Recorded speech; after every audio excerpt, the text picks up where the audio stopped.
Tengan ustedes muy buenos días. En nombre del Centro de Estudios de Justicia de las Américas, le doy la bienvenida a este videochat donde se presentará la metodología y resultados del Índice de Servicios Judiciales en Línea.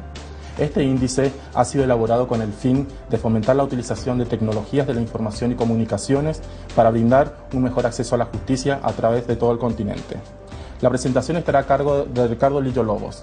Él es licenciado en Ciencias Jurídicas y Sociales de la Universidad Diego Portales y actualmente se desempeña como coordinador del área de gestión e información del Centro de Estudios de Justicia de las Américas. Buenos días. Muy buenos días. Y nos acompaña como comentarista invitado Héctor Chayer. Él es argentino, especialista en gestión y organización judicial. Actualmente se desempeña como asesor de la Fiscalía General de la Ciudad Autónoma de Buenos Aires y también es coordinador de rediseño de procesos del Ministerio de Trabajo, Empleo y Seguridad Social de la República Argentina. Buenos días. Buenos días, muchas gracias por la invitación. Muchas gracias a vos por estar aquí. Mi nombre es Ariel García Bordón y voy a estar moderando este panel. Ahora los dejo con Ricardo Lillo, que va a empezar con la presentación. Bueno, muchas gracias y sean todos muy bienvenidos a este video chat, que básicamente tiene por objeto presentar a la comunidad regional el trabajo que viene realizando CEJA en materia de incorporación de tecnologías de la información y las comunicaciones en el sector justicia, como una herramienta básicamente para apoyar el proceso de reforma a la justicia que viene sucediendo en América Latina desde la perspectiva de los usuarios. Este punto es crucial y antes de pasar a la presentación que les voy a exponer a continuación con el Índice de Servicios Judiciales en Línea, me gustaría poder darles un pequeño contexto en este sentido. En los últimos 25 años América Latina ha experimentado un proceso muy intenso de reforma que básicamente ha transformado muchas de las características de los sistemas judiciales de los países de la región, principalmente con el objetivo de adecuarlos a los estándares que exigía el retorno de la democracia y el cumplimiento de estándares internacionales de, por ejemplo, Derecho Internacional de los Derechos Humanos. Además de la incorporación, por ejemplo, de juicios orales públicos y contradictorios, estas reformas han implicado modificaciones importantes en la forma en que el sistema judicial se organiza y se gestiona. Como parte de ello ha sido, o hemos visto, que los países han venido incrementando sustancialmente su inversión en tecnología, o han venido incrementando de manera creciente la utilización de estas herramientas tecnológicas. Ahora, hemos visto que esta incorporación de tecnología ha sido principalmente referida a mejorar la eficiencia de los procesos de trabajo de las instituciones del sector justicia, más no necesariamente, y por supuesto con algunas excepciones, ha estado orientada a favorecer el acceso de la población a los servicios judiciales. Esto nos parece muy importante y es por supuesto que un primer paso lógico, ¿no?, de fortalecer las instituciones, de incorporar tecnología para hacer más eficientes los servicios, pero creemos indispensable que en lo sucesivo, y ya habiendo conseguido este primer nivel, vincular la incorporación de tecnología ahora con el objetivo de favorecer el acceso a la justicia.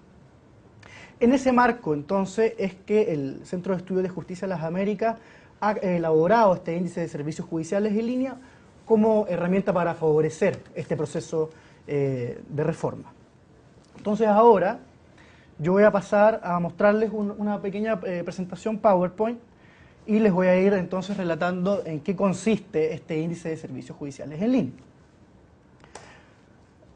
Básicamente lo que les voy a contar es cuál es la estructura de este indicador, qué es lo que mide, cómo lo mide, cuáles son los principales hallazgos que hemos principalmente levantado después de la aplicación a los 34 países miembros activos de la Organización de Estados Americanos. Muy bien, partiendo con los fundamentos del Índice de Servicios Judiciales en Línea, encontramos básicamente en el concepto de gobierno electrónico, que este gobierno electrónico es un fenómeno de incorporación de las tecnologías de la información y las comunicaciones que busca volver la interacción entre el gobierno y los ciudadanos, entre el gobierno y otras agencias gubernamentales o otras agencias públicas, y entre las empresas privadas más amistosa, conveniente, transparente y económica. Para explicarles un poco más qué es el gobierno electrónico, me gustaría explicárselos a través de un ejemplo, más que hablar de un concepto tan, decir un concepto que muchas veces no captura la idea completa. Nuestros usuarios pueden ver en la lámina entonces a mi buen amigo Homero Simpson, para mostrarles un pequeño ejemplo. y a través de un trámite diario de un ciudadano común y corriente, una declaración de impuestos. ¿Cómo tenía que hacerlo antiguamente Homero Simpson? Tenía que contratar un contador, ¿no? Y es lo que se puede ver en las láminas que va saliendo a nuestros usuarios. Tenía que llenar un formulario muy costoso en papel, muy complicado, de muy difícil llenado, para luego hacer una tremenda línea, ¿no? Y estar en la oficina presencialmente un par de horas esperando su turno para ingresar este formulario que fue muy costoso y muy difícil llenar. Hoy en día es mucho más fácil que eso, basta que Homero Simpson encienda su computador, ingrese al sitio web, por ejemplo, del servicio público que es encargado de la declaración de impuestos y lo haga todos sus trámites en línea, lo puede hacer las 24 horas del día, los 7 días de la semana, de manera mucho más sencilla, de manera mucho más amistosa. A través de ese ejemplo, entonces, vemos qué es el gobierno electrónico. Lo interesante del gobierno electrónico es que más que, aparte de tener una renovación del equipamiento tecnológico, mucho más que eso, es verdaderamente transformar al Estado y sus procesos de trabajo. Y luego, es la utilización de las tecnologías para brindar mayor acceso a la información, para empoderar al ciudadano y generar así y fortalecer el proceso de democracia deliberativa. Luego, ¿cómo se mide actualmente a nivel internacional los estándares de gobierno electrónico? Naciones Unidas tiene un indicador que básicamente es partir de un estadio de evolución en materia de incorporación, de utilización de las herramientas tecnológicas, particularmente la Internet, dividiendo o caracterizando estos sitios web de acuerdo a 4 estadios de evolución. Un primer estadio que es denominado el estado emergente, donde la plataforma web se utiliza básicamente para brindar información muy básica de carácter institucional, se tiene principalmente regulaciones y documentos archivados, puede que tenga algunos enlaces a otras agencias, pero principalmente se basa en eso, en una relación unidireccional desde el Estado hacia el ciudadano, como una ventanilla, digamos, única, en una sola dirección hacia el ciudadano. En un nivel un poco más avanzado encontramos el estadio mejorado, donde ya la comunicación presenta algunas características mejoradas. Por ejemplo, son sitios que usualmente ya son multilingüaje, puede que tengan algunos servicios muy básicos, puede que tengan, por ejemplo, formularios descargables para hacer algunos trámites comunes, y que si bien el ciudadano puede descargarlos, probablemente va a tener que descargarlo, llenarlo a mano y presencialmente igual dirigirse a la institución. En un tercer nivel, el nivel transaccional, ya encontramos una interacción en 2 vías entre el Estado y el ciudadano. Aquí ya es posible hacer trámites mucho más complejos como votar, pagar en línea por certificado y hacer otros trámites de mayor complejidad, ¿no? Y el último estado es el denominado conectado, que básicamente se caracteriza por la integración de la interacción. Estamos en presencia de un diálogo abierto en 2 vías, un back office de las instituciones del Estado integrada y con un solo canal de acceso al ciudadano. O sea, el ciudadano no tiene que ir necesariamente a 10, a 5 agencias distintas, sino que puede, por ejemplo, ingresar desde un portal de ventanilla única a realizar todos los servicios o interactuar con el Estado, sin importar que por detrás, ¿no?, todo el back office está integrado para lograr brindar ese servicio al ciudadano.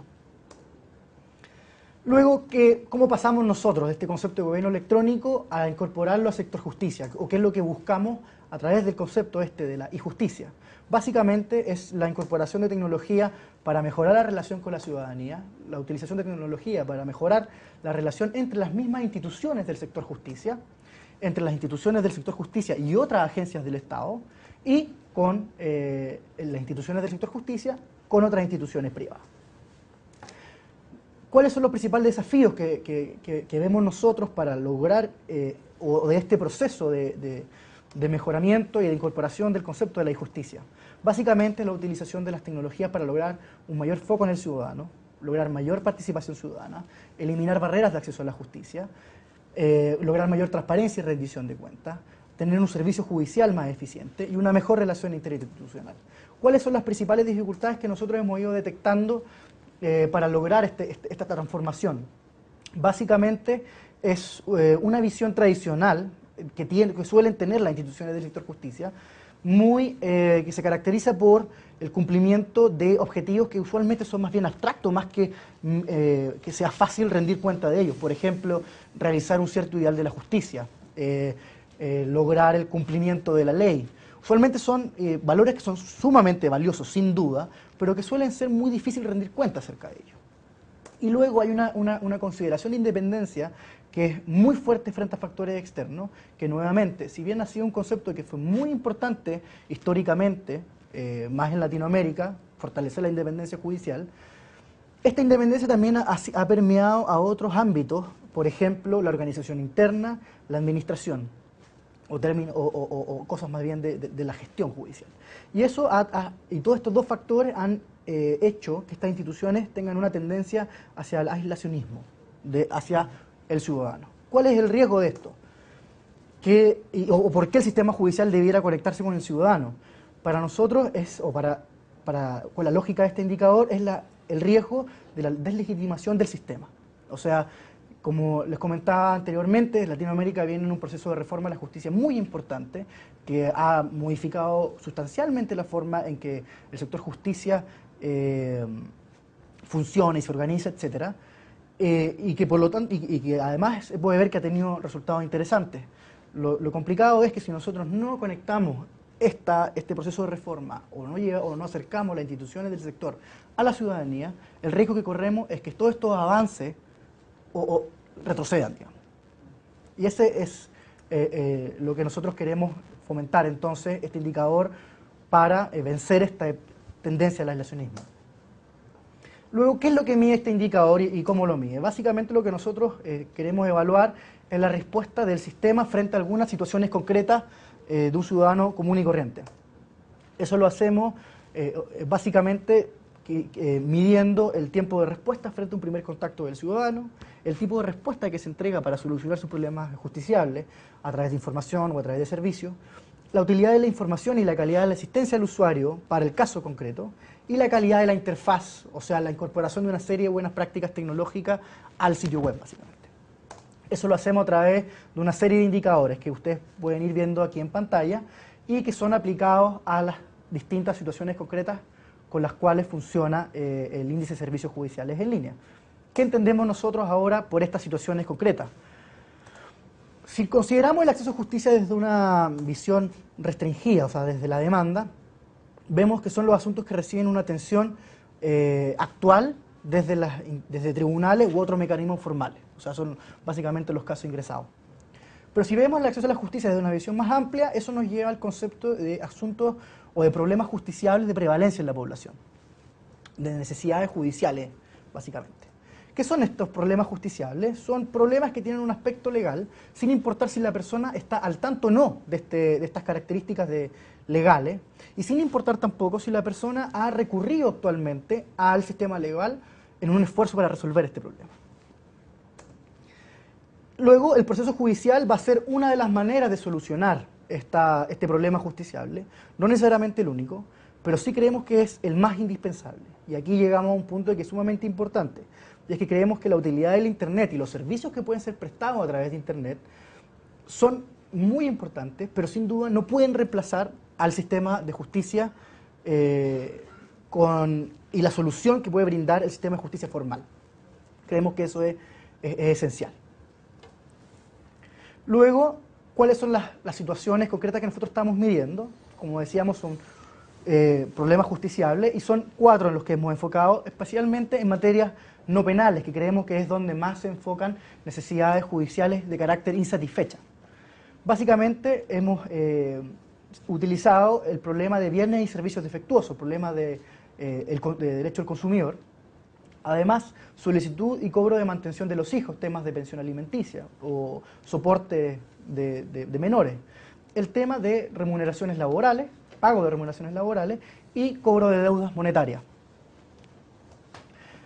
Sobre estas 4 problemas justiciables, entonces, es que nosotros aplicamos el indicador, los distintos indicadores que yo les comentaba, que aquí los pueden ver en pantalla también, y que están compuestos de un indicador de tiempo de respuesta, que básicamente mide la cantidad de horas que se demora la institución en brindar una respuesta al ciudadano frente a un primer contacto. Aquí no buscamos una respuesta al caso, no es que estemos viendo cuántas horas se soluciona un caso judicial, por ejemplo, sino nosotros lo que hacemos es enviar, por ejemplo, a través del medio de contacto establecido en el sitio web, un correo electrónico, a la institución, ¿saben qué? Tengo este problema, ¿cómo lo soluciono?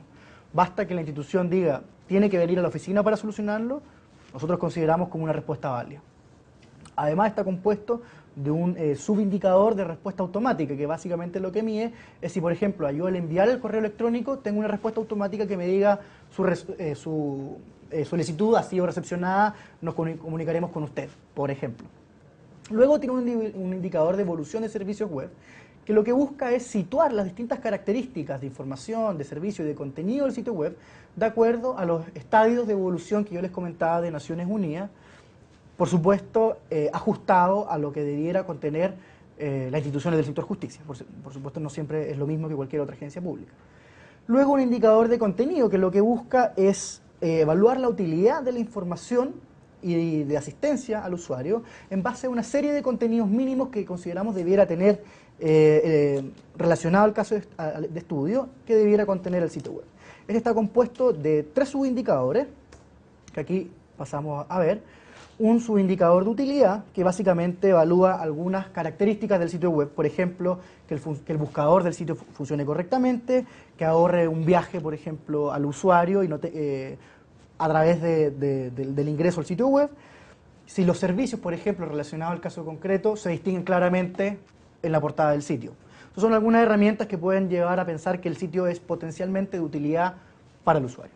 Luego, la existencia de algunos mecanismos de asistencia, por ejemplo, si es que hay un call center, si es que hay medios para enviar correo electrónico, si es que hay un chat para recibir asistencia, luego si es que hay, por ejemplo, georreferenciación, mapas para ubicar la dirección de los tribunales, etcétera, y otros mecanismos entonces de asistencia.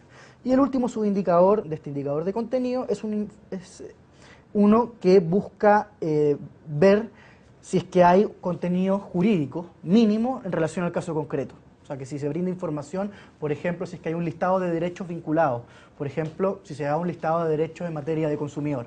Además, si se da orientación sobre los límites de estos derechos, de quiénes son los beneficiarios, cómo poder ejercer estos derechos, cómo poder ejercerlos en un proceso judicial, etc. Y luego, la manera en que van a ser evaluados estos distintos indicadores y subindicadores es distinta. Algunos son por un checklist de comprobación manual en el sitio, a través de carácter binario, sí o no. Y luego otros van a tener validadores automáticos. Por ejemplo, el indicador de tecnología, que es el cuarto indicador, busca medir la incorporación de algunas buenas prácticas en materia tecnológica. Tiene un subindicador de acceso al sitio web que evalúa básicamente la manera en que se ingresa al sitio. Por ejemplo, si se ingresa a través de un portal de ventanilla única, si es que yo busco por Google, por ejemplo, si quiero ingresar al Poder Judicial de Argentina, si es que busco Poder Judicial Buenos Aires, ingreso y se aparece, por ejemplo, en la primera página del buscador. También son cosas que estamos evaluando a través de este indicador. Un indicador de usabilidad y accesibilidad, que básicamente evaluamos el cumplimiento de algunas pautas en la materia. Por ejemplo, si es que las imágenes tienen texto alternativo, si es que puedo agrandar el tamaño de la letra, si es que tiene una versión para no videntes, etc. O de visibilidad reducida más bien. Luego, el cumplimiento de algunos estándares de la W3C. La W3C es un organismo internacional que básicamente tiene o fija pautas para el diseño web. Y la medición de estas pautas cuenta con unos validadores automáticos que arroja la cantidad de errores que tiene un sitio web en relación al cumplimiento de estas pautas. Lo que hacemos nosotros es que cada uno de los sitios web evaluados por país lo aplicamos a estos validadores automáticos y eso nos tira una cantidad de errores. El país con menor cantidad de errores tiene la mayor puntuación, que es 1, y el país con mayor cantidad de errores tiene la menor, un 0. El resto de los países es una normalización entre la cantidad de errores que arroja. Luego, entonces, decíamos que el cálculo de este indicador se hace por caso. A cada uno de estos casos se aplica estos 4 indicadores que tienen una distinta ponderación, que son reflejo de una priorización entre los indicadores, y ello nos permite tener distintas perspectivas desde las cuales mirar este indicador, y esto es muy interesante. Por ejemplo, el indicador final está compuesto por el promedio de los 4 casos, ¿no? Entonces nos permite tener un número final y hacer un ranking final en base a esto, pero nos permite también ver, por ejemplo, cómo se comporta cada país para cada uno de los casos en concreto. Y luego, dentro de cada uno de los casos en concreto, nos permite ir viendo cómo se comporta para cada indicador. En base a eso, entonces, es que ustedes pueden ver aquí, a muy grandes rasgos. Yo sé que probablemente los números que van a ver en pantalla son un poco pequeños porque son los 34 países, pero la idea es que puedan tener una perspectiva general respecto a la aplicación a los 34 países miembros activos de la OEA. Y para que tengan también una mayor idea, nosotros, además de dar el ranking de los 34 países, nosotros, en base a una técnica de deciles, lo que hacemos es segmentarlo o clasificarlo de acuerdo al nivel de cumplimiento con los indicadores del índice, y lo agrupamos en 5 grupos. Un nivel muy alto, que está compuesto por países como Brasil, Canadá, Estados Unidos y Colombia. Países del grupo alto, Chile, Costa Rica, Jamaica, Perú, República Dominicana y Uruguay. Del nivel medio, Argentina, Guatemala, México, Nicaragua, Panamá, Paraguay y Venezuela. Del grupo bajo, Antigua y Barbuda, Bolivia, Dominica, Granada, San Cristóbal y Nieves, Santa Lucía, San Vicente de las Granadinas. Y del grupo muy bajo, Bahamas, Barbados, Belice, Ecuador, El Salvador, Haití, Honduras, Guyana, Surinam y Trinidad y Tobago. Para ir avanzando, y en base a este panorama general, es que voy a ir ahora profundizando respecto de los principales hallazgos que encontramos luego de la aplicación del indicador. En primer lugar, y como ustedes pudieron ver ya desde este panorama muy general, los primeros lugares lo ocupan Canadá y Estados Unidos. Son los mayores niveles de cumplimiento con el indicador. Ahora, y como vemos, estos dos países se encuentran bastante por sobre del promedio general, que era 0,439. Recuerden que la puntuación va entre 0 y 1, ¿no? Son los únicos 2 países que además presentan indicadores sobre 0,700. Y tal vez, y para ir descubriendo o contándoles por qué estos países ocupan los primeros lugares, no es sorpresa si consideramos que en el indicador de Naciones Unidas, que yo les comentaba con anterioridad, estos 2 países son ubicados en el ranking 2 o segundo y tercero a nivel mundial también. Entonces vemos que hay una cierta concordancia también entre lo que pasa a nivel general y lo que pasa en el sector justicia. Y ahora, ¿qué es lo que diferencia los sitios web, digamos, vinculados al sector justicia con los demás países y que nos lleva entonces a colocarlo en los primeros lugares? Básicamente, y ustedes están viendo acá un ejemplo, que es el sitio web de los tribunales del estado de California, es que son, y es solamente un ejemplo, ¿no?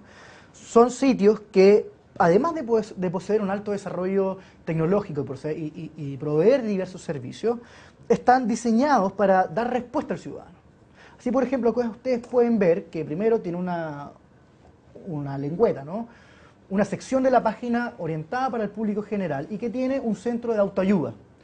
Y además, en la misma portada tiene una pequeña herramienta para ubicar a los tribunales. Si uno ingresa, por ejemplo, a este subsitio de autoayuda, va a encontrar directamente con un solo clic solución y orientación para distintos problemas habituales que puede tener un ciudadano. Y aquí, por ejemplo, estamos viendo divorcio y separación, pequeñas causas, temas de arrendamiento, temas de abuso y amenaza, temas de infancia. Luego temas si la gente quiere cambiar su nombre, problemas con tráfico, problemas con deudas de dinero, temas de adultos mayores, entre otros.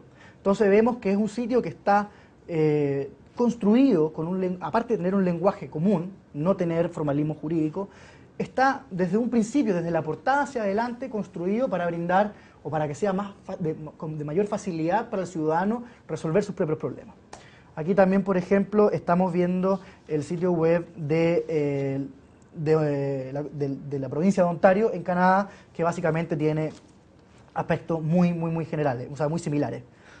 Estos 2 asuntos se reflejan en los indicadores, que es lo que ustedes están viendo, que yo sé que puede ser un poco complicado a nivel de número, pero ustedes pueden ver en el gráfico de la izquierda la respuesta de cada uno de estos 2 países, en el color naranjo a Canadá, en el color más gris a Estados Unidos, pero pueden ver que para los 4 casos, para el caso número 1, que es resarcimiento por bienes defectuosos, caso número 2, falta de pago de soporte de menores, caso número 3, cobro de pequeña deuda, y caso número 4, cobro de remuneraciones laborales, que la respuesta que se entrega que entregan las instituciones en cada uno de estos 4 casos son bastante homogéneas. Los indicadores son bastante altos en los 4 casos. Y luego, en los promedios de los indicadores que componen el ISJL, vemos que es muy alto el indicador de tecnología en ambos países, es muy alto el indicador de contenido, especialmente en Estados Unidos es bastante alto el indicador de evolución de sitios web, y para Canadá es bastante alto el indicador de tiempo de respuesta. Como vamos a ver a continuación, ello es bastante distinto a lo que sucede con los demás países de América Latina. Y es que vemos en los demás casos que existe una diversidad de respuestas dependiendo del caso de que se trate. Los resultados son distintos dependiendo del caso o con mayores diferencias a como lo veíamos con estos 2 primeros lugares. Así, por ejemplo, aquí vemos en este gráfico a los países que componen el grupo alto. Como vemos acá, los resultados son bastante más disímiles. Chile, Costa Rica, Perú y Uruguay tienen como caso más bajo el número 3, por ejemplo, que es sobrecobro de dinero. Luego pasamos a ver el grupo medio, que también tiene resultados bastante más disímiles, y en promedio los casos más altos, con mayor indicadores, son los casos 1, el número 1 de resarcimiento por bienes defectuosos, y el número 4 que tiene que ver con el cobro de remuneraciones laborales. Es decir, que la respuesta en este grupo medio para estos casos son las más altas. Luego vemos, y esto queda palpable en el siguiente gráfico, que es el promedio por caso para los 34 países evaluados. Como vemos, los casos números 1 y 4 son los que presentan los indicadores más altos, y los casos número 2, temas de pago de soporte de menores y cobro de pequeña deuda, son los que tienen menor nivel de cumplimiento. ¿A qué se debe esto?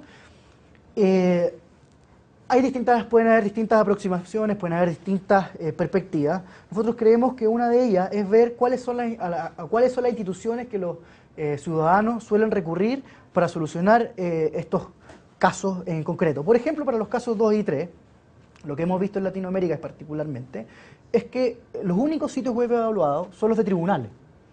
En cambio, para los casos 1 y 4, para los casos de resarcimiento por bienes defectuosos, temas de consumidor, y caso número 4, para el cobro de remuneraciones laborales, usualmente existen otras instituciones adicionales que van a ser evaluados. Por ejemplo, las típicas inspecciones del trabajo, los típicos servicios de atención al consumidor.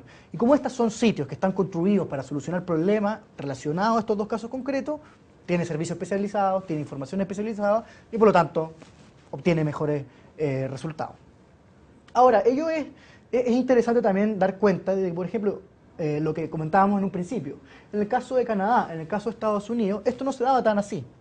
O sea, sin importar si estamos hablando de cobro de dinero, si estamos hablando de casos de menores, igual la respuesta era bastante más homogénea. ¿Por qué? Probablemente porque los sitios de tribunales estaban más orientados, o no necesariamente tribunales, porque allá muchas veces, por ejemplo, son los ministerios de justicia los que tienen la administración de los tribunales, pero tienen información para solucionar sus problemas justiciables. Y ese es el punto al final. Luego hay otro de los hallazgos importantes que quisiera ir profundizando, es que es una situación generalizada en la región, en los 34 países evaluados, que es muy alto el cumplimiento del indicador de tecnología. Ello hace, o es palpable de lo que comentábamos en la parte introductoria, de que se ha venido crecientemente incorporando la utilización de herramientas tecnológicas, y en esto se ve bastante claramente. O sea, la incorporación de buenas prácticas a los sitios web es bastante alta. Como ustedes pueden ver en el gráfico de la derecha, esto se da en todas las segmentaciones por deciles. En el grupo muy alto, en el grupo alto, en el grupo medio, en el grupo bajo y en el grupo muy bajo. Luego, lo importante de esto es lo que vamos a destacar a continuación, que si bien hay un alto nivel de cumplimiento de herramientas tecnológicas, el nivel de cumplimiento en el indicador de contenido y en el indicador de evolución es un poco menor. Quisiera detenerme ahora en este indicador de contenido. Como les decía anteriormente, este indicador lo que hace es evaluar o busca situar la utilidad y asistencia de la información, digamos, y el contenido del sitio en base a algunos contenidos mínimos que consideramos debiera tener el sitio en relación al caso concreto. En ese sentido, creemos que el cumplimiento de este indicador es particularmente importante si nosotros queremos hablar de que se está brindando acceso a la justicia a través de los sitios web. Sin embargo, como vemos en este gráfico que tiene también los 34 países, el nivel de cumplimiento es bastante menor. salvo algunos países como Estados Unidos, Canadá, Colombia, los indicadores son bastante menores. El promedio es bastante más bajo que el general, por ejemplo, de 0,418. Y luego, y quisiera destacar acá algunos países que, si bien están más abajo en el ranking general, tienen un importante indicador de contenido. Por ejemplo, lo que pasa con Bolivia o con Trinidad y Tobago. Quisiera destacar esos dos casos en particular. Luego, si vemos a nivel de los distintos grupos, y aquí está el gráfico, ustedes pueden ver la información por cada uno de los subindicadores, vemos que en el nivel muy alto, particularmente Estados Unidos, es muy homogéneo entre los 3 subindicadores que lo componen, y no tan así, y Canadá en alguna medida, no así el resto de los países. Así, por ejemplo, vamos a ver ahora también los del grupo medio. Usualmente tienen bastantes herramientas que pueden dar potencialmente utilidad a los usuarios. También tienen mecanismos de asistencia, usualmente suelen tener correo electrónico, suelen tener formularios, suelen tener chat, suelen tener call center, pero si vemos el subindicador, particularmente de información y apoyo y orientación, es bastante más bajo. Es decir, que la información que tienen de contenido respecto a los casos en concreto es bastante menor. Y eso es lo que quería mostrarles aquí también. Por ejemplo, pueden ver en el grupo bajo, pueden ver como la mayoría de los países tienen indicadores o subindicador de información de apoyo y orientación en 0. Luego, en base a lo que les contaba, también los indicadores de evolución son bastante más bajos. Y eso nos permite ir teniendo otra generalización, y es que usualmente los sitios web tienen mayores características de sitio emergente o mejorado. Es decir, la información que se entrega es más bien de carácter institucional, la comunicación es más bien básica, y algunos, particularmente los que tienen indicadores de cumplimiento en el grupo o en el nivel mejorado, ya tienen algunos servicios básicos, por ejemplo, hablando de básicamente instituciones del sector justicia, por ejemplo, podrían ser páginas que permiten ingresar a ver el estado de tu causa, permite ver tal vez las resoluciones que se han enviado, más no permitiría, por ejemplo, ingresar escritos judiciales o tramitar, básicamente, ¿no? Y eso lo vemos, por ejemplo, también en el grupo alto y en el grupo medio, donde vemos que particularmente los indicadores son más bien altos en estos, emergentes y mejorados. Los que ya tienen transaccional, particularmente los países que están en los deciles muy alto y alto, ya presentan otras características. Entonces ya presentan sistemas de tramitación en línea y tienen mayores características de interacción en 2 vías con los ciudadanos. Eso lo vemos particularmente en el grupo muy alto, los países del grupo muy alto, y los países del grupo alto, en menor medida en los demás. Por último, el último hallazgo que quisiera ir destacando ya para ir cerrando esta presentación, que probablemente me he extendido mucho, es acerca de la demora o inexistencia de respuestas. Como vemos aquí, pueden ver el indicador de tiempo de respuesta. Aquí, salvo algunas excepciones, por ejemplo, Perú, Jamaica, Chile, Uruguay, Canadá, los demás países tienen indicadores de respuesta bastante más bajos, muchos de ellos de nivel 0. Lo preocupante de esto, y lo que ustedes pueden ver en este siguiente gráfico, es que hay varios países que tienen indicadores de tiempo de respuesta de contenido y indicadores de respuesta automática. Sin embargo, como ustedes pueden observar, hay algunos que solamente tienen sus indicadores de tiempo de respuesta automática. O sea, te dicen, vamos a brindarle respuesta, pero esa respuesta nunca llega, al menos no antes de 7 días hábiles, que es lo que nosotros consideramos como una respuesta válida. Entonces, para ir haciendo algunas conclusiones, el indicador busca entonces promover una mayor interacción entre el sistema de justicia y la ciudadanía y eliminar así algunas barreras de acceso a la justicia. Vemos que hay una brecha importante en los países que se encuentran entre los grupos en los primeros lugares con los demás, y el tipo de respuesta que se entrega, y esta brecha es muy importante particularmente en el tipo de respuesta que se brinda dependiendo del caso por el cual se consulta. Eso es muy importante, y eso nos lleva entonces a ir explicando la manera en que están construidos los distintos sitios web de los países de América Latina versus, por ejemplo, estos países que tienen niveles de gobierno electrónico más altos. Luego hemos visto que hay altos niveles de incorporación de buenas prácticas tecnológicas, más no necesariamente esa tecnología está orientada a dar solución a problemas justiciables. Y por último, y aquí tal vez un pequeño desafío para las instituciones del sector justicia, es mejorar el indicador de tiempo de respuesta, ¿no? Y por último, para cerrar, quisiera agradecerle entonces la atención y que podamos ahora ojalá entrar en una discusión más más en profundidad del tema, y esperamos a la vez que este indicador pueda constituirse en una herramienta fundamental para quienes tienen que ir decidiendo sobre la incorporación de tecnologías, particularmente Internet, y esperamos que entonces el siguiente paso sea ahora utilizarla para brindar y para ampliar el acceso a la justicia hacia la ciudadanía. Bien. Muchísimas gracias. Gracias, Ricardo. Antes de pasar a los comentarios de Héctor, quiero agradecer a la gente que está comentando, a la gente del CEG de Paraguay, a la gente de México y a la gente de Perú que nos están enviando sus comentarios sobre la transmisión. Y decirles que nos pueden mandar las preguntas a través del Facebook del CEJA, que es CEJA Américas, CEJA, o poner en el buscador en el motor de búsqueda Centro de Estudios de Justicia de las Américas. Ahora pasamos a los comentarios de Héctor. Bien. Bueno, quiero empezar destacando que como índice realmente es un índice novedoso que abre una serie de temas a la discusión, con lo cual me felicito al CEJA, me parece una idea extraordinaria, sobre todo porque enfoca el tema de las tecnologías en lo que es el servicio al ciudadano. Es decir, pasa a decir, de las tecnologías vamos a medir cuánto le sirven al ciudadano. Este solo cambio, que ya está en el título mismo del índice, me parece central. Recordemos que todo índice genera señales, ¿no? Lo que se mide se mejora, lo que se mide, lo que se mira desde afuera, lo que se compara con otros países, genera necesariamente en los operadores el impulso a hacer algo con ello. Si me da bien, para celebrar y seguir siendo bueno; si me da mal, para mejorar. Y particularmente en un índice como este me parece que hay mucho para aprovechar en este campo. ¿Qué quiero decir?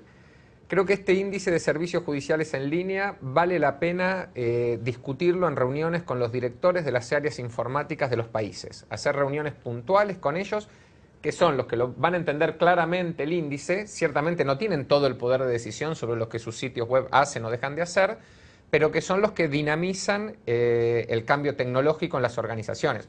Por supuesto, con la participación de jueces, otros responsables, pero básicamente creo que es un índice que tiene que llegar de manera completa, exhaustiva, detallada a estos actores del sistema judicial. Porque este índice tiene otra virtud que me gustaría destacar, que es,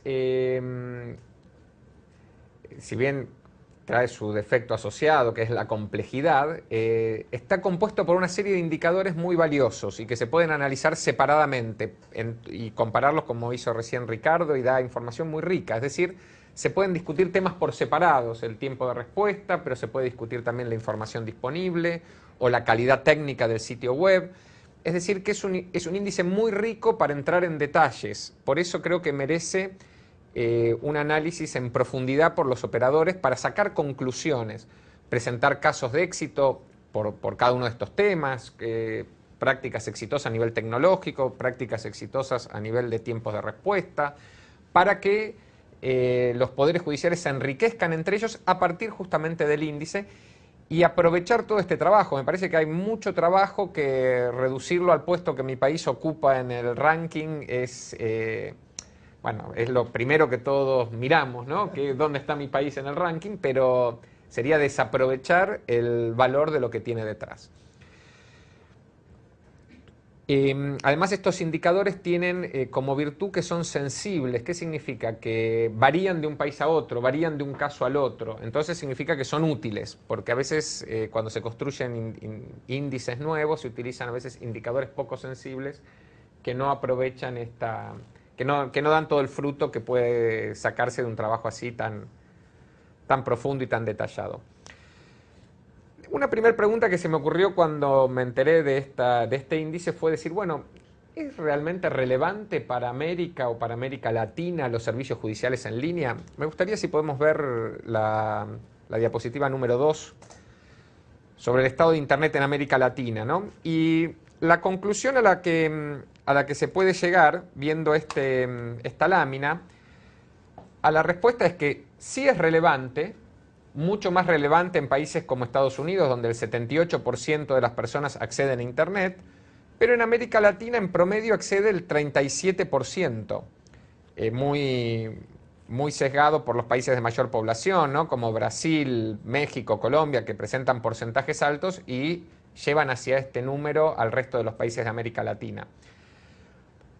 Ahora bien, en el caso de los países con menor conectividad, como países que están en el orden del 12, 13, 14%, como países de Centroamérica, Nicaragua, Honduras, El Salvador, ciertamente este índice no tendrá la misma relevancia, no debería tener el mismo impacto en las políticas públicas del sector justicia, por cuanto claramente solo atiende un sector menor de su población.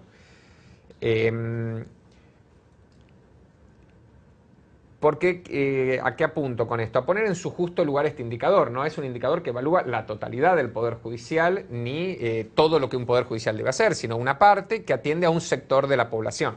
Si no, correríamos el riesgo, si en un país que atiende solo al 10%, que solo el 10% de su población accede a Internet, que un Poder Judicial focalice la mayor parte de sus recursos presupuestarios en mejorar los resultados que obtiene en el índice de servicios judiciales en línea, sería reproducir un patrón de una justicia excluyente de amplios sectores de la población, solo para los más ricos, solo para los más cultos, solo para las clases urbanas, dejando afuera un 90% de su población. Es decir, cada país tiene que hacer una reflexión hacia adentro de qué nivel de relevancia o de pertinencia tiene este indicador.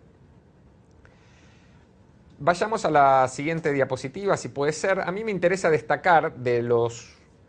Esta es una infografía que tiene mucha información, me parece muy rica, pero que trae un dato, a mi juicio, que quiero destacar, que si se fijan en el medio, en la variación en los usos de Internet en 2011 versus 2010, ha crecido los trámites gubernamentales en un 134% en un solo año. Es decir, que se ha más que duplicado la cantidad de trámites gubernamentales que se hacen por Internet en el último año. Esto nos habla que de la perspectiva futuro, ¿no? Decir, bueno, hoy tiene esta relevancia, tal porcentaje de mi población accede a Internet, por lo tanto le doy esta importancia. Pero acto seguido tengo que saber que el crecimiento es exponencial tanto en la conectividad a Internet como en el uso que se realiza de la Internet para los trámites gubernamentales. Y esto también aplica a la justicia. Ciertamente la justicia no estaba, si uno se fijara hoy en día en América Latina en particular, dejando de lado América del Norte, no está preparada para atender a los ciudadanos por Internet. Esa es una respuesta clara. Inclusive porque, y esto voy a hablar más al final, porque hasta el índice de servicios judiciales en línea se autorrestringe de lo que mide. Mide solo el contacto inicial, mide solo la información de cómo empezar. No mide el devenir ni la respuesta final. Es decir, ya esta sola autorrestricción del índice nos habla de lo poco preparadas que están los servicios judiciales para utilizar al máximo la potencialidad de Internet. Si uno hiciera el índice de servicios bancarios en línea, no se preguntaría solo por el acceso inicial y que me diga la dirección de la sucursal bancaria más cercana. Uno se fijaría si puede hacer todos los trámites todos los días, desde que abre la cuenta hasta que la cierra. Y se va a encontrar sorpresivamente con que, como es mi caso, uno puede ir a su sucursal una vez por año físicamente y todo el resto de los trámites hacerlos sin ir al banco, ¿no? Bueno, esta restricción lo decía pensando que los poderes judiciales tienen mucho más para hacer, aunque les dé muy bien el índice de servicios judiciales en línea. Pero bueno, mantengámonos en el marco este del contacto inicial. Y a mí me gustaría mostrar unos números, si podemos pasar a la tercera diapositiva, de un caso que no se contempla, porque son cuestiones penales, que no se contempla en el índice de servicios judiciales, que tiene 4 casos de índole, diríamos, civil en sentido amplio. Y lo que estamos viendo son los canales utilizados para hacer denuncias en delitos menores, en cuestiones penales menores, en la ciudad de Buenos Aires. Sobre 45.000 casos en el año 2011, el canal más elegido por la gente para llevar denuncias a los fiscales de la ciudad de Buenos Aires, es decir, me parece un buen ejemplo, como una área urbana, con relativamente amplio acceso a Internet, el canal más utilizado fue, sorprendentemente, el teléfono. El 64% de las denuncias se hicieron por teléfono. Es el canal con más volumen. Esto es importante tenerlo en cuenta porque me parece que el índice de servicios judiciales en línea debería también tener presente al teléfono como un método de comunicación propio de la tecnología, un método sincrónico, mucho más disponible a veces que la computadora, y que es parte de lo que la tecnología pone a disposición de la gente para conectarse con las instituciones de gobierno o de la justicia. El segundo dato, bueno, el 32% prefirió la denuncia presencial y solo un 5% prefirió realizar denuncias vía correo electrónico o por la web. Entonces acá, primer dato, solo el 5% lo utiliza. Ahora, sin embargo, como se ve en la diapositiva, del 2010 al 2011, la atención vía mail o web fue la que experimentó el crecimiento más alto, creció un 91%. Es decir, prácticamente se duplicó. De 1.000 denuncias pasaron a 2.000. Entonces, pese a que acá hay dos mensajes. La población en Buenos Aires utiliza el teléfono como medio principal para hacer denuncias de delitos menores. Y el segundo, que el canal que más está creciendo es el del correo electrónico o el ingreso a la página web, me parecen dos datos por demás relevantes para agregar a esta discusión que está en curso. Bien, con esto completo el primer tema, ¿no? Que es la relevancia de este indicador, de este índice, si es bueno o no, cuán importante es lo que mide, qué porcentaje del fenómeno de conflictos legales de la población puede aprender y servir como evaluador de este canal que es el canal de la internet o el correo electrónico. El segundo tema que quiero tocar es la necesidad de profundizar en la comprensión de lo que la gente común necesita de la justicia. Este no es un problema de este indicador, no es un problema de la tecnología, es un problema de la justicia, claramente.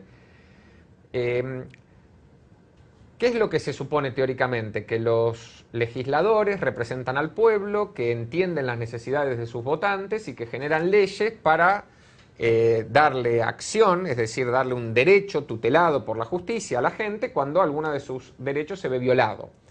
Y que a partir de eso se crea el sistema judicial, se crea el sistema normativo y la gente, bueno, lo utiliza para satisfacer sus necesidades legales, principalmente ante un conflicto. Hasta acá estamos de acuerdo. El tema es que luego entra toda una serie de cuestiones prácticas, de cuestiones de gestión, donde ya no hay nadie que tenga como finalidad interpretar a las necesidades ciudadanas. Ya el Poder Judicial se pone al servicio de la ley. Dice, lo que yo tengo que hacer es cumplir la ley, implementar esta ley, con los recursos que tengo. Y por razones que Ricardo mencionó muy brevemente, pero que se podrían profundizar, rápidamente el Poder Judicial empieza a mirarse a sí mismo, empieza a mirar a la corporación de los abogados, a crear una justicia a la medida de los abogados. Entonces sucede que se olvidan las necesidades de la gente a nivel de las prácticas, no ya de lo que las leyes, el marco legal marca. Podemos mostrar en la siguiente diapositiva un ejemplo, ¿no?, de cómo rápidamente los operadores creen que la gente necesita algo totalmente diferente de lo que la gente dice que necesita. El año pasado, en el 2011, estuve trabajando en la provincia del Chaco, en Argentina, en un proyecto de reestructuración del sistema penal, y como yo comparto esta filosofía que el Poder Judicial existe para la gente, no para los abogados ni para los jueces, le preguntamos a la gente qué quería y a distintas categorías de usuarios del sistema, pero también se lo preguntamos a los operadores. Y acá vamos en pantalla, por ejemplo, los imputados en el sistema penal manifestaron que lo primero que querían, obviamente necesidades legítimas estamos hablando, no necesidades ilegítimas, lo que quiero es no responder por el delito que cometí o no pagar la deuda que debo, fue algo que los operadores nunca habían identificado, que era que los atienda siempre la misma persona en la fiscalía. Una cosa sorprendente, pero les evitaba tener que contar historias de nuevo. Los operadores creían que lo más importante para los imputados era ser atendidos rápido. Y no, eso estaba en tercer lugar para los imputados. Veamos la segunda diapositiva. Lo mismo nos pasaba con las víctimas. Para las víctimas, que se encuentre y condene al culpable era la necesidad más importante. El 67% quería eso. para los operadores les parecía que esta necesidad estaba en el rango del 44% de importancia. Aún más, había dos necesidades que mencionaban las víctimas que los operadores ni siquiera las mencionaban en ningún puesto, que eran que se le reconozcan los gastos por haber venido, que se le pague el pasaje para movilizarse y que el culpable le pida perdón. Necesidad sorprendente para los abogados o los sistemas judiciales, pero que parece que a la gente le importa. Conclusión, ¿no deberíamos hacer lo que la gente quiere o para qué existe el Poder Judicial? Bueno, y vemos también en pantalla un cuadro de una oficina central de recepción de denuncias muy moderna, muy ágil, de la Fiscalía de la Ciudad de Buenos Aires, donde sin embargo la mayoría de los ciudadanos que fueron encuestados a posteriori de haber sido atendidos por esta oficina, un tiempo después, decían que no se habían sentido, que sentían que el funcionario no comprendía su problema. Y esto no lo traigo como una crítica a esta oficina, que es de las mejores oficinas que hay, por lo menos en la Argentina, en esta materia, sino como para marcar cómo los esfuerzos que hacemos todavía son insuficientes. En el caso del índice, me llamó la atención, lo primero que me llamó la atención fue que se basa en seleccionar 4 casos, 4 problemas teóricos, no teóricos, se supone que prácticos, pero construidos en abstracto. ¿Qué pasa con una persona que tiene que cobrar una cuota alimentaria, una pensión para sus hijos, cobrar un crédito, etcétera? Como está descrito muy bien, y en base a este caso se involucraban, se conectaban con los sitios web para adquirir la información. Y me parece un buen esfuerzo. Ahora, la pregunta que me hice fue cómo seleccionaron estos 3 casos, estos 4 casos. Y me llamó la atención que ha sido en base a estudios sobre necesidades jurídicas en países anglosajones y desarrollados, en Nueva Zelanda, Irlanda, Estados Unidos y Canadá. En realidad no me sorprendió, es donde hay estos estudios. En América Latina hay una enorme carencia sobre estudios de necesidades legales, satisfechas o insatisfechas, no importa. ¿Qué es lo que necesita la gente de la justicia? Lo que sabemos es sí, lo que llega a la justicia. Ahora, las cosas que se necesitan y no llegan, no las tenemos relevadas. Entonces, creo que que el índice debería abrir una discusión donde necesitamos el concurso de sociólogos y otras profesiones, no solo abogados, para identificar lo que la gente quiere y, ¿por qué no, lo que la gente quiere de una página web del Poder Judicial? ¿Qué es lo que quiere? ¿Qué es lo que más valora? ¿La información, la rapidez, la cantidad de trámites que puede hacer? Es decir, me parece que el índice de servicios judiciales en línea está construido en base a una serie de hipótesis profesionales sobre lo que la gente cree. A lo mejor habría todo otro campo para contrastar estas hipótesis con lo que la gente efectivamente desea.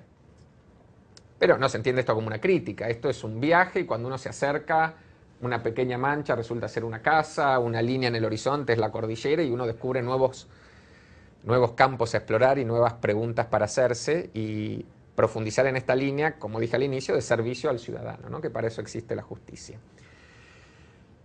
Y para cerrar, me gustaría mostrar una idea más, que es, esto está tomado de la Carta Iberoamericana de Calidad en la Administración Pública, un instrumento firmado por todos los países iberoamericanos, pensando en la administración pública, en el Poder Ejecutivo, pero perfectamente aplicable a la justicia, y que habla que la capacidad de innovar y adaptarse a los requerimientos sociales, que es el tema que estamos discutiendo, el tema que el índice de servicios judiciales en línea pone sobre la mesa, tiene que permitir incrementar la credibilidad y confianza de los ciudadanos en las instituciones. Que este es el sostén último del sistema democrático y que para eso hay que trabajar todo el sistema judicial sin descanso. Yo diría que es el gran objetivo central en este momento. Si mostramos la última diapositiva, acá vemos un ranking son una serie de índices de confianza en la justicia de distintas fuentes que evalúan distintas percepciones, pero que sin embargo dan una respuesta homogénea. Tenemos a la vista el caso de 7 países, en el cual en rojo están los casos que las respuestas positivas, es decir, que confían, están por debajo del 30%, en amarillo del 30 al 50 y del 50 para arriba en verde. Y me llama la atención que de Chile, Brasil y Uruguay, los 3 países mejor posicionados en este ranking del Cono Sur,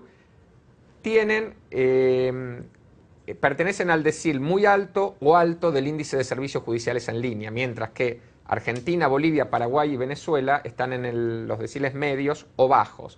Así que indudablemente hay una correlación, volvamos la diapositiva atrás, hay una correlación entre la credibilidad de la gente y los servicios que recibe. Indudablemente los servicios que recibe en línea deben estar a la par de los servicios que recibe presencialmente. Las instituciones suelen ser relativamente homogéneas. Los que dan servicio al ciudadano físicamente también los dan en línea. Y por lo tanto me parece que hay una vinculación entre los niveles de credibilidad y confianza, lo cual ratifica la importancia de este índice de servicios judiciales y llama a confiar en su evolución futura, ¿no? Porque yo creo que los índices tienen que ser comparables en el tiempo, entonces siempre se mide lo mismo. Sin embargo, este índice, creo yo, va a tener que evolucionar con el tiempo. ¿Por qué? Porque cada vez va a haber más cantidad de pasos en línea, porque ya no nos vamos a conformar con la respuesta inicial, sino también con la respuesta final en línea, porque va a haber más problemáticas que se van a poder agregar, cada vez va a haber más servicios en línea. Entonces, si bien algunos indicadores posiblemente, como los tecnológicos, puedan permanecer estables una buena cantidad de tiempo, yo creo que otras partes del índice se van a ir adaptando en la medida que haya más demanda de la sociedad, más oferta del gobierno, y esto va a ayudar a generar estas señales hacia los poderes judiciales para adaptarse a los requerimientos, a las necesidades y expectativas sociales. Muchas gracias. Bueno, muchas gracias, Héctor. Están llegando las preguntas y primeramente agradecer también a la gente de Argentina que ya se estuvo quejando por el videochat de que no los saludé, especialmente a Daniel, Verónica de Rosario y Mónica de Formosa.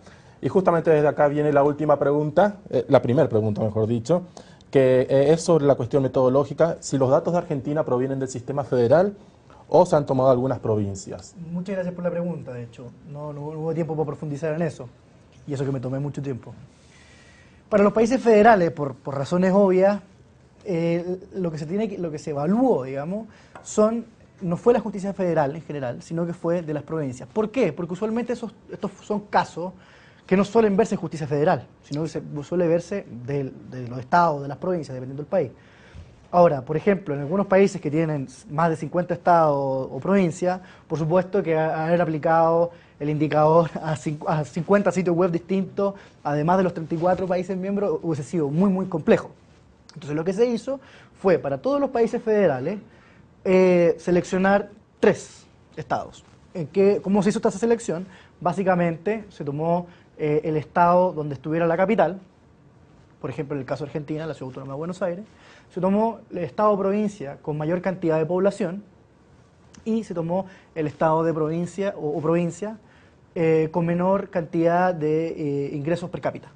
Entonces en el fondo se fue capital, provincia con mayor población y provincia o estado más pobre. En Argentina fue la provincia de Buenos Aires y la provincia de Formosa. Fue Formosa. Sí, y la Ciudad Autónoma de Buenos Aires como capital. Es distinto, digamos. Correcto. Exacto. En el caso, por ejemplo, de Estados Unidos, fue California, fue Washington D.C. y fue Ohio, creo, o Idaho. Bien, la segunda pregunta es de Jairo Maya, que quiere saber sobre las dificultades que tuviste para hacer el levantamiento de datos. Wow. Bueno, obviamente como la aplicación de cualquier indicador requiere, primero, un esfuerzo muy grande metodológico, validar la metodología lo más posible. De hecho, mucho de lo que decía Héctor es cierto, digamos, y es la idea de la perspectiva de aplicación futura, creo yo, ¿no? Por ejemplo, para la selección de los casos, para ver qué cosas íbamos a consultar por cada uno de los casos. Entonces, el primer esfuerzo, diría yo, fue el desarrollo del indicador, en el cual, por supuesto, participó un equipo de gente importante. Y luego, para la aplicación también, se tomó un periodo de tiempo más o menos de 3 meses, donde un equipo de investigadores del CEJA estuvieron sentados prácticamente todo el día, navegando en los sitios web, aplicando una matriz, básicamente para ir cortándole un poco cómo se aplica esto. Para cada país se evalúan las instituciones que están directamente vinculadas con la resolución de estos casos. Muchas veces va a ser solamente un sitio web que va a ser de tribunales, en los países más con menor tal vez instituciones, pero en otros van a ser varios sitios web. Por ejemplo, hay que agregar el Servicio Nacional del Consumidor, la Inspección del Trabajo, etcétera. Y en los casos federales esto se multiplica por 3. Entonces, por ejemplo, tenían que estar todos los investigadores con una matriz que contiene todas las preguntas, todas las variables de cada uno de los indicadores, navegando en el sitio web evaluando, colocando un sí o un no y viendo el tiempo de respuesta, etcétera. Así que sí, la respuesta es, el esfuerzo es considerable, se requiere un equipo de trabajo constante. Y para la tercera fase, que es el análisis de los datos, también es sin duda muy complejo. Bien, otra pregunta es de Roberto y quiere saber sobre la posibilidad de un ingreso paulatino, si este tipo de sistemas de trámites tienen que ser desde un principio online en su totalidad. Bueno, tal vez aquí podríamos, yo creo que esta pregunta nos serviría mucho para ir hablando también de cómo consideramos la incorporación de tecnología en el contexto de los procesos judiciales. Yo creo que eso es lo central tal vez, porque la incorporación de tecnología, la tecnología en sí tiene distintos usos y distintos grados de uso. O sea, por ejemplo, no es lo mismo utilizar la tecnología en procesos donde no va a haber, por ejemplo, donde no hay conflicto, donde muchas veces la actuación del juez no va a ser resolver una disputa, y en esos casos la incorporación de tecnología puede ser muy importante, te puede llevar incluso a la automatización.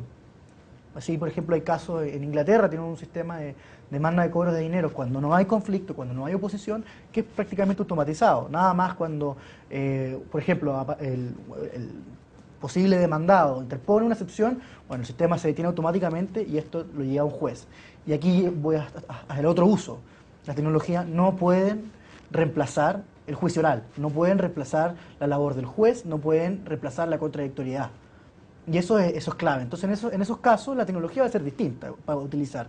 La tecnología a utilizar en esos casos va a ser, por ejemplo, para el registro del juicio, va a poder servir, por ejemplo, para usar un PowerPoint para exhibir pruebas.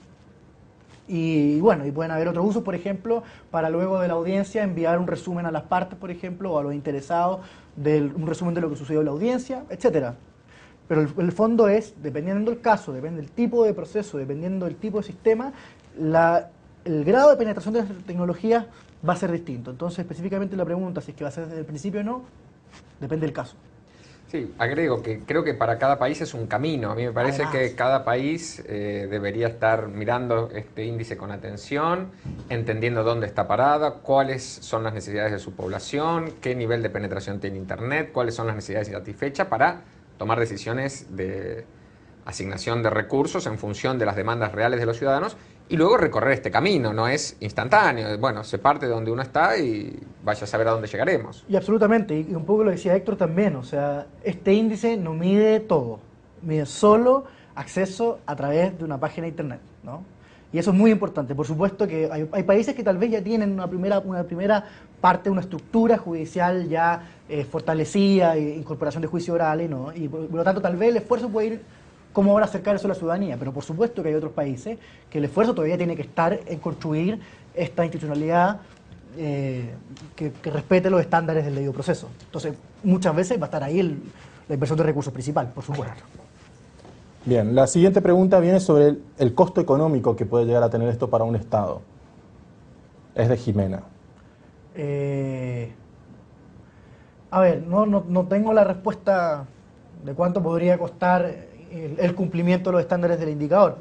Yo creo que va a variar, como decía Héctor, va a variar muchísimo dependiendo lo que haya que hacer en cada uno de esos países. Pero permitime opinar, yo creo que el costo es bajo, decididamente bajo, comparado con lo que es crear un tribunal, las inversiones que hay que hacer en infraestructura, los gastos en personal. El costo en dinero de cumplir con los estándares de este índice es definitivamente barato, bajo, es definitivamente barato. Es mucho más difícil en términos culturales comprender esta necesidad y enfocarse en el servicio al ciudadano a través de Internet, porque tenés dos dificultades para el operador judicial tradicional, entre comillas: el uso de un medio tecnológico como Internet y orientarse al servicio al ciudadano, dos cuestiones que han estado ausentes de las prácticas judiciales en las últimas décadas. Sí, no, absolutamente de acuerdo con eso. O sea, no se puede, es incomparable el costo de levantar un sitio web y lo que es más costoso, por supuesto, es el proceso de reforma. El cambio cultural, el hacer ayudas en línea, el disponerse a responder rápidamente un correo electrónico. Eso es mucho más costoso. Voy a dar un ejemplo. Conozco una institución gubernamental en Argentina donde los correos electrónicos, se atiende al ciudadano, pero los correos electrónicos que llegan después del horario de atención, pongámosle las 17 horas, no son respondidos. Pero no ese día, tampoco el día siguiente. porque el horario de atención es de 9 a 17. Exacto. Entonces eso te habla de que no hay un back office, ¿no? No hay una Están así los mails, proceso. pero al día siguiente dicen, no, estos llegaron después del horario de atención, no deben ser respondidos. Empezamos con los que llegan hoy a partir de las 9, ¿no? Claro. Entonces este cambio cultural realmente va a llevar un gran esfuerzo. Y eso es un poco lo que decía al principio. Una cosa es la renovación de equipamiento, que puede ser muy barata, pero otra cosa es la transformación de los procesos, digamos, Sí. y el aparato. Y eso es mucho más que el costo económico, es lo que dices tú, digamos, es el costo cultural y todo lo que significa eso. Bien, la siguiente pregunta, bueno, de nuevo viene sobre Argentina y es sobre si se tuvo en cuenta el acceso de la población a Internet para llevar a cabo los diferentes trámites online. A ver, lo que sí se hizo fue, es un poco cruzar los datos, ¿no? Porque, por ejemplo, este indicador que yo les contaba de Naciones Unidas, es un indicador que está compuesto de tres partes. Es un indicador que está compuesto por los servicios que se entregan en la web, que es muy similar al nuestro, pero además está compuesto de dos indicadores, que es de infraestructura tecnológica y de capacidad humana. La infraestructura tecnológica está compuesto por algunas variables que son, por ejemplo, cantidad de teléfonos casi 1.000 habitantes, cantidad de computadores, cantidad de banda ancha, etc. Y este otro de capacidad humana es básicamente la cantidad de matrículas de educación básica, creo. No estoy seguro. Pero básicamente mide la tasa de literalidad. Entonces lo que hicimos, por ejemplo, fue comparar, reemplazar este índice de Naciones Unidas de servicio, colocar el nuestro y hacer el cruce de los datos con estos otros indicadores. Y la verdad es que la respuesta que nos dio eso fue bastante similar a los rankings finales de Naciones Unidas.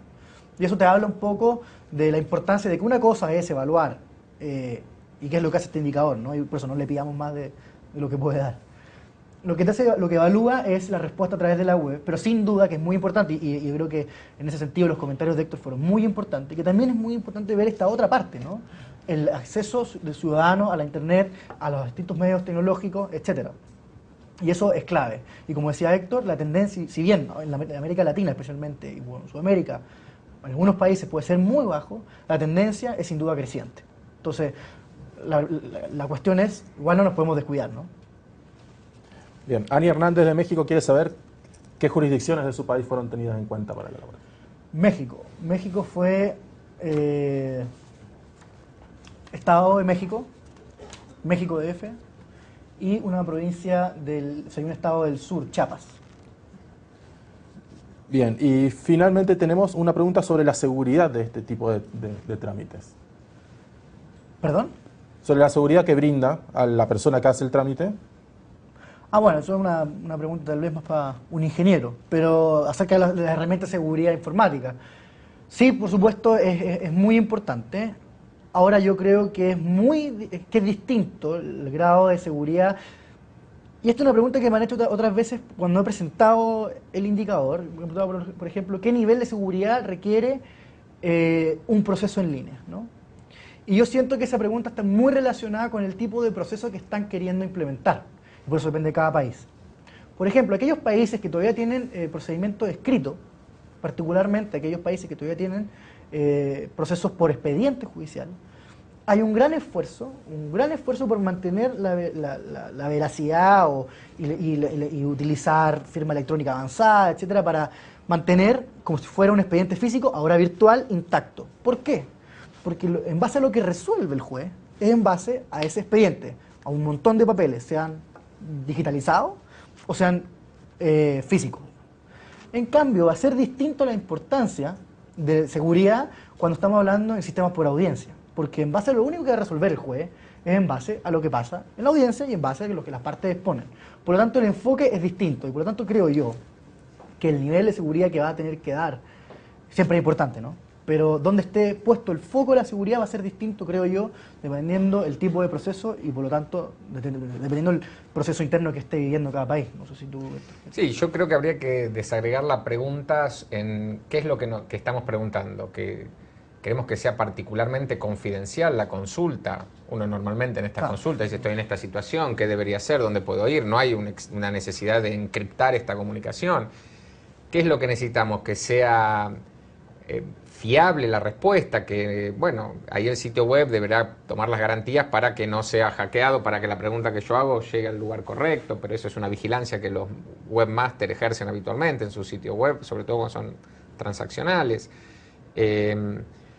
No veo, en lo que el índice mide, no hay cuestiones de confidencialidad o de seguridad particularmente graves. Y como vos decís, lo que es crítico es los elementos que el juez toma para decidir. Acá este índice no mide ningún elemento que el juez va a usar para tomar ninguna decisión, con lo cual me parece que la pregunta... Claro. Ahora, en base a lo que nosotros aplicamos y lo que nos tocó ver en los distintos sitios web de los países, las herramientas son distintas, ¿ah? Y los grados de seguridad también son distintos en base a esta solicitud o consulta que nosotros enviamos. Muchos, por ejemplo, utilizaban formularios abiertos, que tú los enviabas, y se incluían en una especie de foro público. Todas las consultas, como una especie, para que quede como una especie de preguntas frecuentes, ¿no? Claro. Y nos pasó que muchas veces, de hecho, no voy a decir nombres de países para no herir sensibilidades, pero pasaba que muchas veces nos llegaban después correo electrónico de abogados privados ofreciéndonos ayuda para solucionar nuestros casos. Eso fue muy simpático, porque claro, lo que hacían era, está muy bien, ¿no? Claro. Entraban al foro, veían la pregunta de alguien que decía, ¿saben qué? Yo tengo dudas sobre cómo divorciarme. Entonces pues me llegaba un mail diciendo, ¿necesita ayuda en su proceso de divorcio? Bueno, escriba a tal oficina de abogados. Eso es muy Pero simpático. en cualquier caso no es una violación a la seguridad, porque No, era porque es público público. que tu comentario se iba a publicar en un blog Exacto, o lo que fuera. por así supuesto. que O sea, y tú colocabas... no hay un problema de seguridad. Exacto. En otros países era distinto. En otros países era por correo electrónico, lo que significa que hay una seguridad de la herramienta misma. En otros hay formularios que son privados y lo único que te entregan es un ticket, por ejemplo, un número, un código, con el cual tú vas a ingresar a un sitio seguro, donde tú vas a ingresar tu código y va a estar solamente tu respuesta. Por eso depende muchísimo del país. Y como dices tú, si preguntas sobre cuál sería la fórmula, ¿no? Sí. Yo creo que no hay una fórmula, yo creo que y si la viera sería más bien una seguridad más bien baja, porque lo crucial va a ser lo que va a pasar en la audiencia, no lo que va a estar en el sitio web. Bien. Lorena de Perú dice que, si bien en el título mismo del estudio de servicios judiciales, quiere saber si se tomó en consideración alguna otra instancia administrativa. No. Lo que se evaluó fueron lo que se muestra a través del sitio web. Y eso es muy importante decirlo. Y es muy complejo. A ver, aplicar un indicador siempre es muy complejo. Y tal vez lo conecto con la pregunta inicial de los esfuerzos que tuvieron que ser colocados. Es muy complejo y uno tiene que hacer ciertas restricciones para poder tener un indicador que sea aplicable, ¿no? Porque me hubiese encantado tener a alguien, por ejemplo, en cada uno de las oficinas, viendo que efectivamente lo que se mostraba funcionaba en la práctica. Por supuesto que eso no es posible. Entonces, lo que nosotros hacemos es evaluar lo que se muestra en el sitio web. Es particularmente complejo, por ejemplo, en algunos indicadores.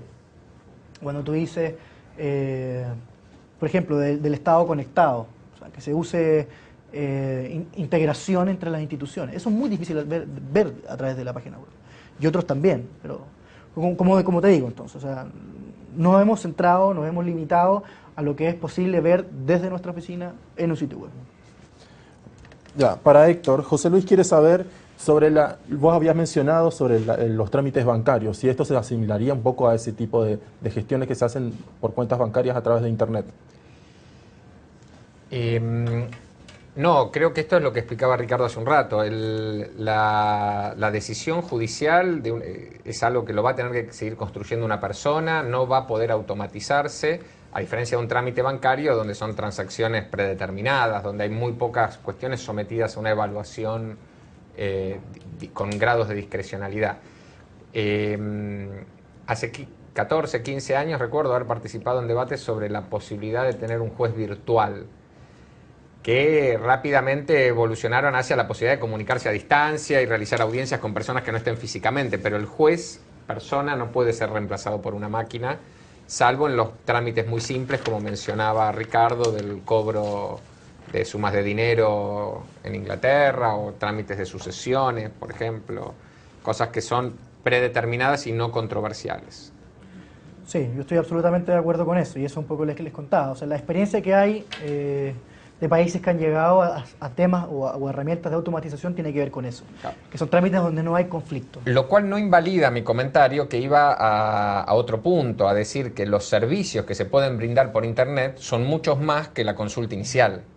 Por eso lo comparaba con los servicios bancarios, que hay todo un ciclo de vida completo de servicios online. En la justicia, con estas diferencias que señalamos, debería haber un ciclo de servicio mucho más amplio que la sola consulta inicial. Sin duda, estoy absolutamente de acuerdo.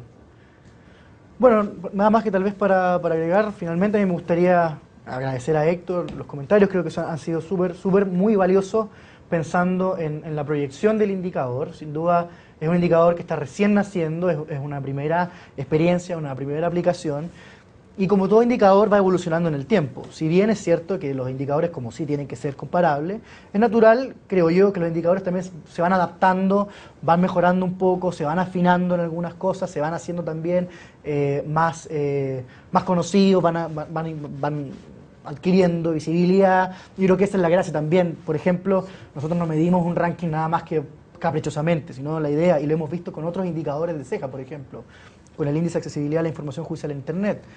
La evolución que han tenido los países gracias a esto ha sido muy importante y sirve también para premiar el esfuerzo de esos países y que alguien les reconozca también todo el trabajo que se está haciendo. Así que agradecer a Héctor, agradecer a Ariel, agradecer el espacio y agradecer a todos nuestros seguidores a través del videochat. Agradezco muchas sus preguntas y para lo que necesiten pues nos pueden encontrar ahí en el sitio web de Ceja y tienen mi correo y todo.